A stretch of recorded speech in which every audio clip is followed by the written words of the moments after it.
Can I sell my house with a VA loan if I owe more than it's worth? Hey, it's Krishna Perkins here, and I want to share a real world situation that I think a lot of folks, especially military families, might start running into. So, this past week, I handled an inquiry where the family is PCSing out of San Antonio.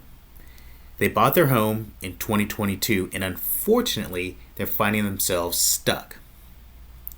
This family bought right around the time when home prices were still at their peak. This was late October, November of 2022, and interest rates had just started climbing fast, like rapidly. They used their VA loan, but the interest rate they locked in wasn't one of those ultra low 3% rates we all talk about. It was 6.5%, which back then didn't seem terrible considering how fast the rates were going up. But it was a lot better than what came later, 7-8%.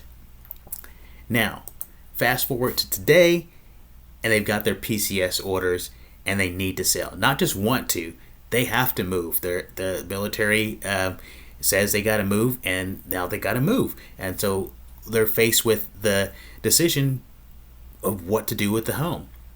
The comps in the neighborhood, unfortunately, are working against them. This is a newer home community with the builders still building in the area and other builders still building in the area.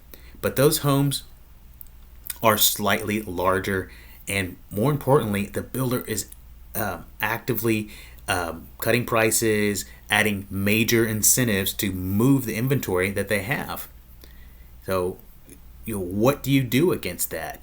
The resale market hasn't caught up with paying a lot of closing costs as much as the builders have. The builders are very aggressive at paying the closing costs and doing rate buy downs.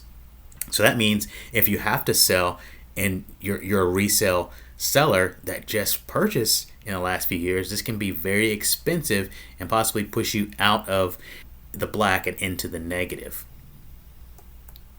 Okay. So, the resale market, not great. Okay. Now, the first thing that I did, as soon as I realized, without even calling and talking to them, is, well, they're probably going to be looking at renting it. And I looked at the rental numbers, and what I found is with that 6.5% mortgage rate, their payment is going to be, that they're going to be collecting for rent, is not going to cover what their payment is.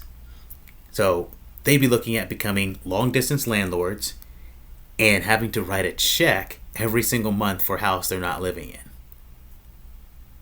So what's next? I checked on VA assumptions. Okay, this is something that I offer up a lot right now because the rates are high, and there are 3% rates that can be assumed out there, 4% rates, better than paying the 6.5-7% rates that are out there right now.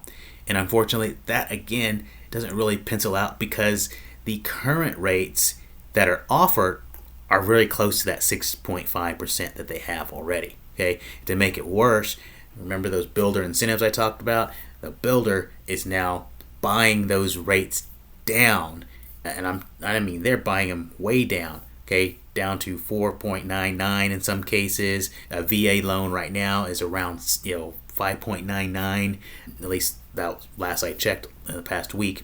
So their 6.5% interest rate that is assumable by veterans or even a non-veteran is not a very palatable solution to getting them out of the house.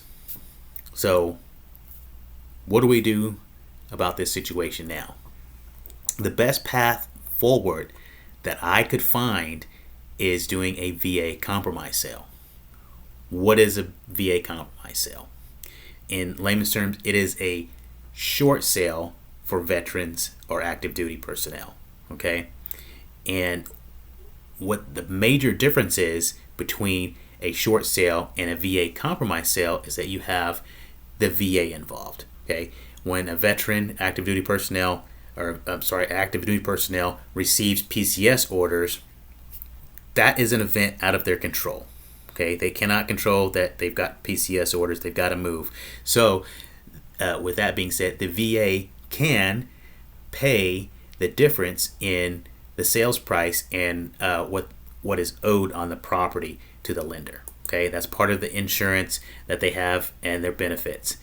Now, the drawback here is that you cannot use your VA benefits again until you pay back that sum of money that the VA paid for the compromise sale.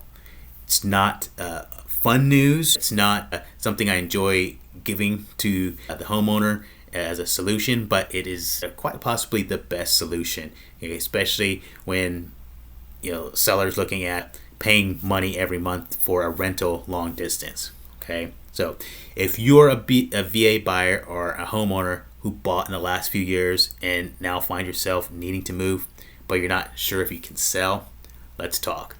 There are more options than most people realize. You don't have to wait until you're in trouble to start looking for solutions. In fact, the earlier we talk, the better the outcome usually is. And I should add, you don't have to be behind in order to qualify for a VA compromise sale either. Okay, so feel free to reach out, call, text, or visit my website at www.homevaluetx.net, and I'm happy to walk you through your numbers with you. No pressure, just real answers. Thanks, and I'll see you guys in the next video.